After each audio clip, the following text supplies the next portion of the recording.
کسی بھی پڑھنے والے کے دل میں اتر جائیں۔ اس لیے ادب پارے کو ایک دائرہ سمجھ لیا جاتا ہے اور مقصد کو مرکز۔ اصطلاحی اعتبار سے بھی کسی بھی نظم یا نثر پارے کا نچوڑ یا اصلی مفہوم جس کو سامنے رکھ کر شاعر یا ادیب اسے تخلیق کرتا ہے، مرکزی خیال کہلاتا ہے۔ مرکزی خیال لکھتے وقت یہ خیال رکھا جاتا ہے کہ مرکزی خیال کسی تحریر کا بنیادی موضوع ہوتا ہے جس کے گرد ادب پارے کی تمام معلومات گھومتی ہیں کہ موضوع کیا ہے جو اس کی تحریر کا بنیادی مقصد ہے۔ باقی جتنی بھی باتیں ہوں گی وہ اس کے ارد گرد گھومیں گی، اس میں خوبصورتی، حسن پیدا کرنے کے لیے۔ اس لیے شاعر یا مصنف کے بنیادی پیغام کو سمجھ کر انتہائی مختصر الفاظ میں 2 سے 3 سطروں میں مرکزی خیال لکھ دیا جاتا ہے۔ سباق سے مراد کسی مکمل ادب پارے، نظم یا نثر سے ماخوذ اقتباس یا عبارت سے پہلے آنے والے حالات و واقعات یا معلومات، جبکہ سیاق سے مراد کسی مکمل ادب پارے سے ماخوذ اقتباس یا عبارت، نثر یا نظم کے بعد آنے والے حالات و واقعات اور معلومات، یعنی کسی منثور یا منظوم اقتباس نظم پارے کو پس منظر اور پیش منظر کے ساتھ سمجھنا سیاق و سباق سمجھنا کہلاتا ہے۔ یہ ہمارا سوال نمبر 2 ہے کہ نظمیہ بند کا مرکزی خیال اور سیاق و سباق ہم نے لکھنا ہے۔ یہ والا بند ہے: اوجے زمین سے پست تھا چرخے زبر جدی، کوسوں تھا سبزہ زار سے صحرائے زمردی، ہر خشک و تر پہ تھا کرمے بحر سرمدی، بے آب تھے مگر درے دریائے احمدی صلی اللہ علیہ وآلہ وسلم، روکے ہوئے تھی نہر کو امت رسول کی، سبزہ ہرا تھا خشک تھی کھیتی بطول کی۔ اب اس کا جواب ہے مرکزی خیال۔ اس بند کا ہم نے مرکزی خیال لکھنا ہے کہ اس بند میں شاعر میر انیس نے کربلا کے فطری حسن، زمینی عظمت اور قدرتی فیض کا ذکر کرتے ہوئے ایک المناک حقیقت کو اجاگر کیا ہے۔ اس سے زیادہ کوئی المناک حقیقت ہو نہیں سکتی کہ اہل بیت کا، آپ صلی اللہ علیہ وآلہ وصحبہ وسلم کے نواسوں کا پانی بند کر دیا جائے، اور وہ بھی امت محمد کے لوگ ہی یہ سب کچھ کر رہے تھے۔ اس سے زیادہ المناک اور کوئی حقیقت ہو نہیں سکتی کہ جہاں ہر شے خدا کی رحمت سے فیض یاب ہو رہی تھی، وہیں آل رسول صلی اللہ علیہ وآلہ وصحبہ وسلم کو پیاسا رکھا گیا۔ دریائے فرات جاری تھا، سبزہ شاداب تھا، مگر حضرت محمد صلی اللہ علیہ وآلہ وصحبہ وسلم کے نواسے اور ان کا خاندان پیاس سے تڑپ رہا تھا۔ ظلم کی انتہا یہ تھی کہ پانی سے روکنے والے کوئی غیر نہیں بلکہ امت محمدی ہی تھی، کہ امت محمد کی امت کے ہی لوگ تھے جو یہ سب کچھ کر رہے تھے۔ یہ بند کربلا کی روحانی، اخلاقی اور انسانی حقیقت کو بڑی شدت سے بیان کرتا ہے۔ اس کو آپ جتنا ایکسپلین کرتے جائیں یہ ہوتا جائے گا، کیونکہ یہ واقعہ ہی ایسا ہے جس کے اندر بہت زیادہ وسعت ہے، بہت زیادہ اس کے پہلو ہیں، حق ہے، باطل ہے، حق کی فتح ہے اور ایک عظیم قربانی ہے، اور اس کی یاد جو ہے وہ قیامت تک زندہ رہے گی۔ لیکن کچھ اس کے اندر اختلافی پہلو بھی ہے، اس وجہ سے ہم اس کو بہت زیادہ ڈیٹیل اس کی نہیں ڈسکس کرتے، لیکن جو ضروری ہے مرکزی خیال ہے، پڑھنے کی حد تک ہم اس کو کرتے ہیں۔ آگے سیاق و سباق ہے اس کا۔ یہ بند میر انیس کے ایک مرثیے سے لیا گیا ہے جو واقعہ کربلا کے پس منظر میں لکھا گیا ہے۔ شاعر اس اقتباس سے پہلے فطری مناظر، زمین کی سرسبزی، آسمان کی بلندی اور دریاؤں کی روانی کو بیان کرتا ہے تاکہ ایک روحانی منظرنامہ قائم کیا جا سکے۔ اس اقتباس کے بعد شاعر اس ظلم پر روشنی ڈالتا ہے کہ اتنی حسین فطرت کے باوجود امام حسین علیہ السلام اور ان کے یعنی کہ امام حسین رضی اللہ تعالیٰ عنہ اور ان کا جو خاندان تھا 3 دن سے پیاسا تھا اور پانی کا حق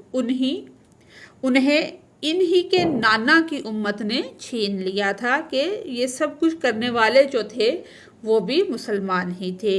یہ سیاق و سباق قاری کو واقعہ کربلا کی روحانی گہرائی اور اخلاقی المیے سے روشناس کراتا ہے۔ سوال نمبر 3 ہے کہ طرز تحریر یا اسلوب تحریر کے حوالے سے کہ جو میر انیس کا طرز تحریر ہے یا اسلوب ہے تحریر کا وہ کس طرح کا ہے۔ گزشتہ صفات میں سرگرمی آ چکی ہے۔ آپ انہی نکات کو پیش نظر رکھتے ہوئے درج ذیل نظمیہ بند یہ والا جو ہے جو کہ میر انیس کے ایک مرثیے سے آخذ شدہ ہے پڑھ کر میر انیس کے طرز تحریر کی شناخت کریں۔ شیر اٹھتے تھے نہ دھوپ کے مارے کچھار سے، آہو نہ منہ نکالتے تھے سبزہ زار سے، آئینہ مہر کا تھا مقدر غبار سے، گردوں کو تپ چڑھی تھی زمیں کے بخار سے، گرمی سے مضطرب تھا زمانہ زمین پر، بھن جاتا تھا جو گرتا تھا دانہ زمین پر۔ یعنی کہ یہ ہمارے مرثیے میں نہیں، جو ہم نے پڑھا اس میں یہ شامل نہیں ہے، لیکن انہی کے ایک مرثیے کا یہ بند ہے۔ تو اس کا جواب ہے کہ میر انیس کے اس مرثیے کے بند سے ان کے طرز تحریر کی درج ذیل ادبی خصوصیات کی شناخت کی جا سکتی ہے۔ پہلے نمبر پر ہے منظر نگاری۔ میر انیس کی شاعری میں منظر نگاری ایک نمایاں وصف ہے کہ ایک صفت ہے ان کی بہت نمایاں کہ وہ ایک منظر کا نمونہ جو پیش کرتے ہیں تو ایسے لگتا ہے جیسے وہ اس منظر کو اپنی آنکھوں سے دیکھ رہے ہوں۔ اس بند میں گرمی کی شدت کو اس انداز سے پیش کیا گیا ہے کہ قاری خود کو کربلا کی تپتی ہوئی زمین پر محسوس کرتا ہے۔ شیر کا کچھار سے نہ نکلنا، آہو کا سبزہ زار سے منہ نہ نکالنا کہ جو سبزے کے اندر چیزیں ہیں وہ وہاں چھپی ہوئی ہیں۔ گرمی کی شدت اتنی زیادہ ہے کہ جو پرند ہے، شیر ہیں، جانور ہیں، وہ اپنے اپنے جو ان کے ٹھکانے ہیں، رہنے کی جگہ ہیں، وہاں پر بیٹھے ہیں، کوئی باہر نہیں آ رہا کیونکہ گرمی اتنی زیادہ ہے، اور زمین پر گرنے والے دانے کا جل جانا کہ بھن جانا، یہ سب خیالات منظر کو بہت واضح اور حسی بنا دیتے ہیں۔ یعنی کہ اس طرح کی منظر نگاری میر انیس نے کی ہے کہ جیسے وہ خود اپنی آنکھوں سے وہ منظر دیکھ رہے ہوں۔ جب ہم پڑھتے ہیں ہمیں بھی ایسا ہی محسوس ہوتا ہے کہ منظر نگاری میں ان کو بہت کمال حاصل تھا۔ دوسرے نمبر پر ہے مبالغہ آمیز انداز بیان۔ انیس کا طرز بیان مبالغہ آمیز ہونے کے باوجود مؤثر اور ادبی حسن سے بھرپور ہوتا ہے۔ وہ گرمی کی شدت کو اس قدر بڑھا چڑھا کر بیان کرتے ہیں کہ گردوں کو تپ چڑھنا اور زمین کو بخار ہونا جیسے محاوراتی انداز بھی حقیقت محسوس ہوتے ہیں۔ تیسرے نمبر پر ہے متحرک اور جاندار تشبیہات۔ میر انیس کی تشبیہات صرف خوبصورتی کے لیے نہیں ہوتی بلکہ متحرک اور جاندار بھی ہوتی ہیں کہ ان کے اندر حرکت ہوتی ہے، وہ جاندار ہوتی ہیں۔ آئینہ مہر کا مقدر ہونا یا بھن جانا دانے کا، یہ سب تشبیہات قاری کو گرمی اور تکلیف کے احساس میں کھینچ لیتی ہیں۔ چوتھے نمبر پر ہے صوتی تاثر اور الفاظ کی موسیقیت۔ مرثیے کا یہ بند موسیقیت سے بھرپور ہے، یعنی کہ اس کے اندر موسیقی پائی جاتی ہے۔ قوافی اور ردیف کا موزوں استعمال اور الفاظ کی چستی میر انیس کے اسلوب کا حصہ ہے۔ کچھار سے، سبزہ زار سے، غبار سے، بخار سے، یہ سب بند کو نہ صرف بامعنی بلکہ خوش آہنگ بھی بناتے ہیں۔ 5ویں نمبر پر ہے جذباتی شدت۔ انیس کے طرز تحریر میں جذباتی شدت کا عنصر بھی نمایاں ہے۔ وہ قاری کے دل میں کربلا کی تپش، یعنی کہ جو گرمی ہے کربلا کے میدان کی، پیاس، جو اہل بیت کو پیاسا رکھا گیا، اور مصیبت کا ایسا نقش ثبت کرتے ہیں، اس طرح کا نقشہ پیش کرتے ہیں کہ دل پر اثر چھوڑ جائے۔ اس کے بعد ہے لکھنا۔ سوال نمبر 4 ہے ہمارا، شامل نصاب نظم آمد صبح میں موضوعات کی شناخت کرتے ہوئے اس کی وضاحت کے لیے اپنی رائے کا زبانی اظہار کریں۔ مثال کے طور پر شامل نصاب مرثیے کے پہلے 4 بند صبح کی منظر کشی پر مشتمل ہیں، کہ صبح کے منظر کو بیان کرتے ہیں۔ میر انیس کو منظر نگاری میں کمال حاصل تھا۔ اس مقصد کے حصول کے لیے انہوں نے علم بیان اور علم بدیع کی مختلف صورتیں استعمال کی۔ بند نمبر 5 تا 7 میں جو موضوع بیان ہوا ہے اسے دیگر طلباء کے سامنے زبانی طور پر بیان کریں۔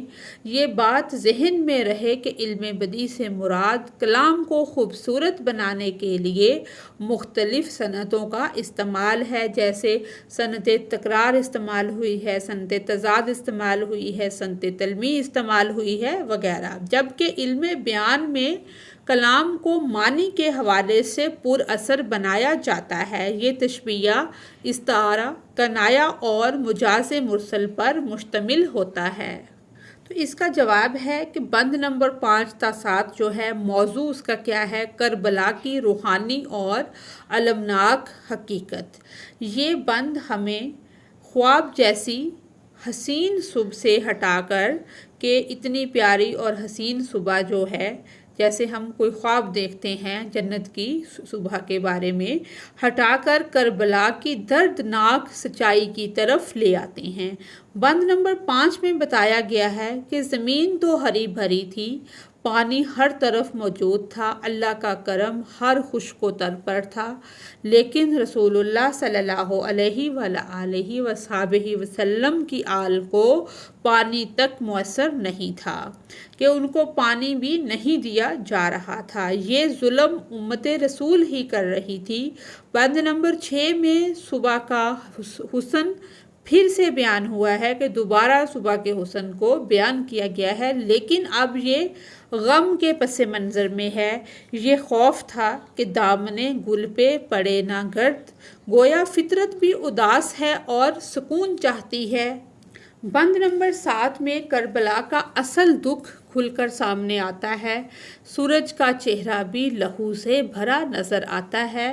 نہر فرات شرمندہ ہے، کہ وہ شرمندہ اس وجہ سے ہے کہ نہر میں، دریا میں پانی ہوتا ہے، لیکن وہ پانی سے دنیا تو سیراب ہو رہی ہے، لیکن جو آپ صلی اللہ علیہ وسلم کے گھرانے کے لوگ ہیں، اہل بیت ہیں، امام حسن اور حسین ہیں، ان کا خاندان ہے، ان کے لیے وہ پانی نہیں ہے، ان کو کوئی پانی پینے نہیں دے رہا۔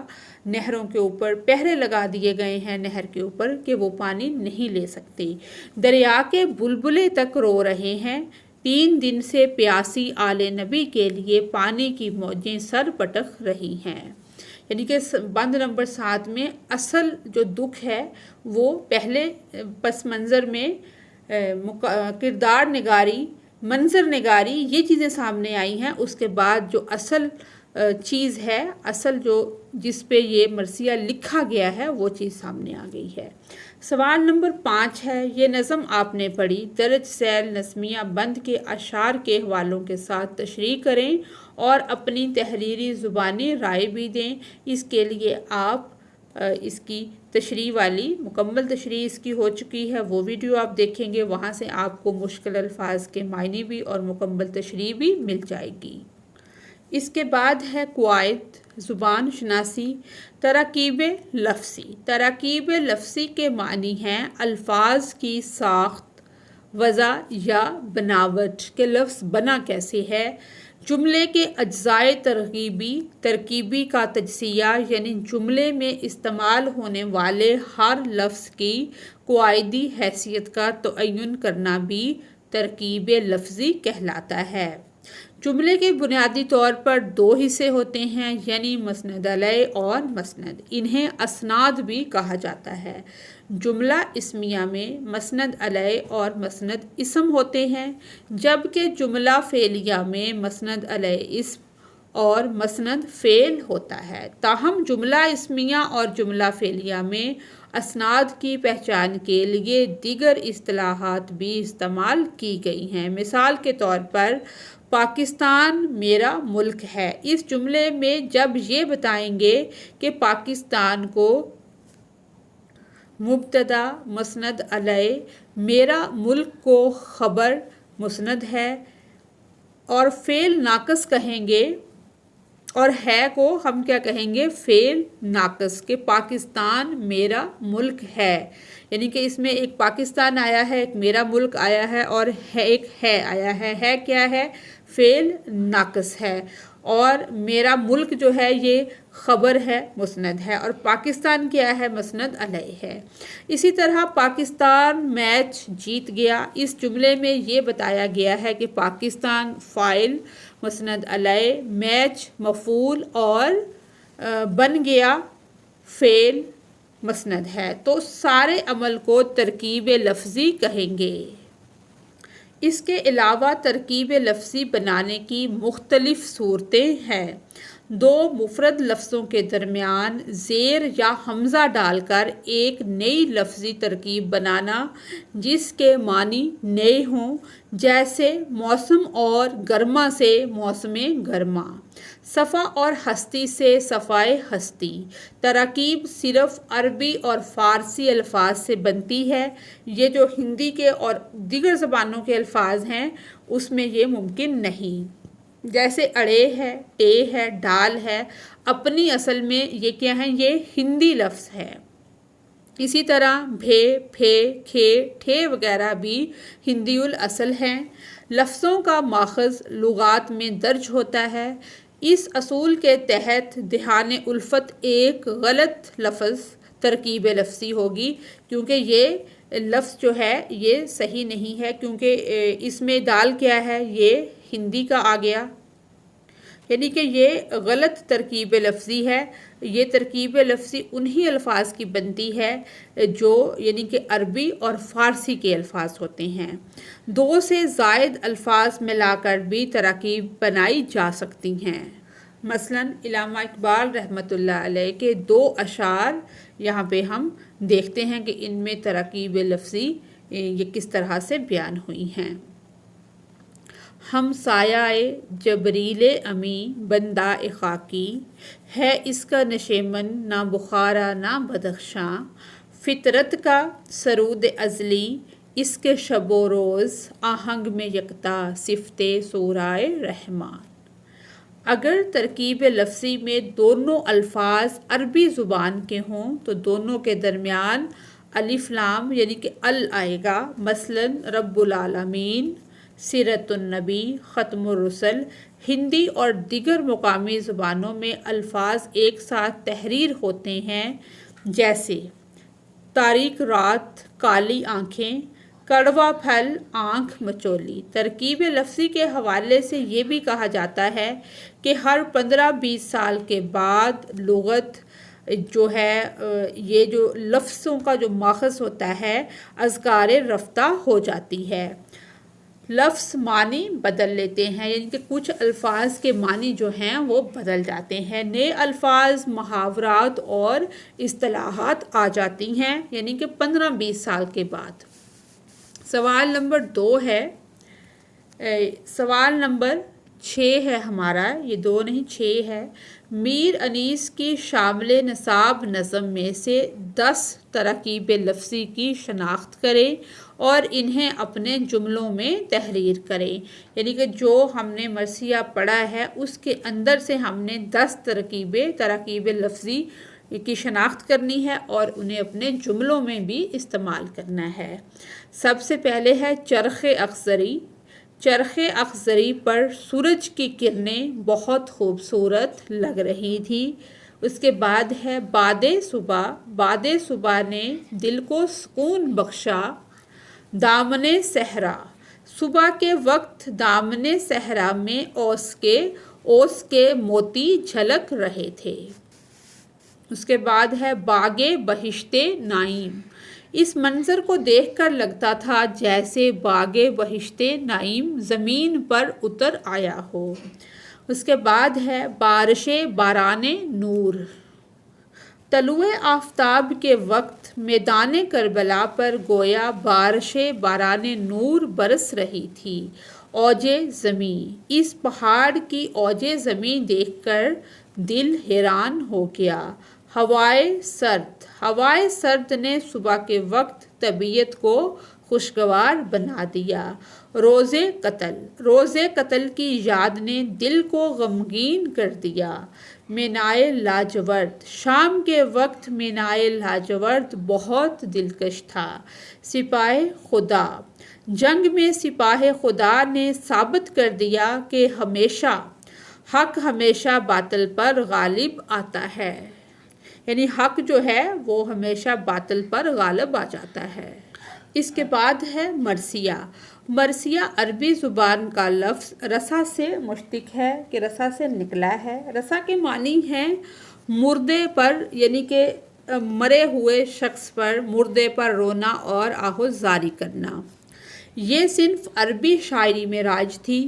عزیزوں اور بزرگ ہستیوں کی موت پر رنج و الم کے جذبات سے لبریز جو اشعار کہے جاتے تھے انہیں اصطلاحاً مرثیہ کہا جاتا تھا۔ اردو میں یہ صنف موضوعاتی لحاظ سے واقعات کربلا سے مخصوص ہو گئی اور اسی مفہوم میں اس نے اردو شاعری میں بہت ترقی کی۔ تاہم اردو میں ایسے مرثیوں کی بھی کمی نہیں جو مختلف لوگوں کی اموات پر اظہار غم کے لیے لکھے گئے ہوں۔ ایسے مرثیوں کو شخصی مرثیہ کی اصطلاح رائج ہے۔ چہرہ، سراپا، رخصت، آمد، رجز، رزم، شہادت اور بین مرثیے کے اہم اجزاء سمجھے جاتے ہیں۔ اگلا سوال ہے ہمارا سوال نمبر 7۔ شامل نصاب مرثیے کا حصہ پڑھ کر بتائیں کہ یہ متن مرثیے کا کون سا، یہ والے جو جز ہم نے پڑھے ہیں کہ کون سا جزو ہے، چہرہ، آمد یا شہادت؟ تو اس کا جواب ہے یہ متن مرثیے کا جزو چہرہ کا حصہ ہے۔ چہرہ مرثیہ کا ابتدائی حصہ ہوتا ہے کہ ابتدا والا پہلا جو حصہ ہوتا ہے وہ، جس میں مختلف فطری مناظر، شعری تعارف، شاعرانہ تعریف اور دیگر موضوعات پر روشنی ڈالی جاتی ہے۔ اس میں عموماً فطرت کے مناظر کا بیان، صبح و شام کی حالتوں کا ذکر اور ان کی شاعری سے تعلق ہوتا ہے، جیسے کہ اس متن میں صبح کے منظر، پھولوں کا کھلنا اور آسمان کا رنگ بدلنا شامل ہے۔ یہ تمام عناصر مرثیے کی تمہید میں آتے ہیں تاکہ قاری کو منظر کی مکمل، یعنی کہ جو تفصیل ہے اور شاعری کے ماحول سے آگاہ کیا جا سکے۔ اسی کے ساتھ ہی ہماری آج کی ویڈیو مکمل ہوتی ہے۔ اگر آپ کو میری ویڈیو سے کوئی رہنمائی مل رہی ہے تو میری ویڈیو کو لائک اور چینل کو سبسکرائب کریں۔ Thanks for watching us.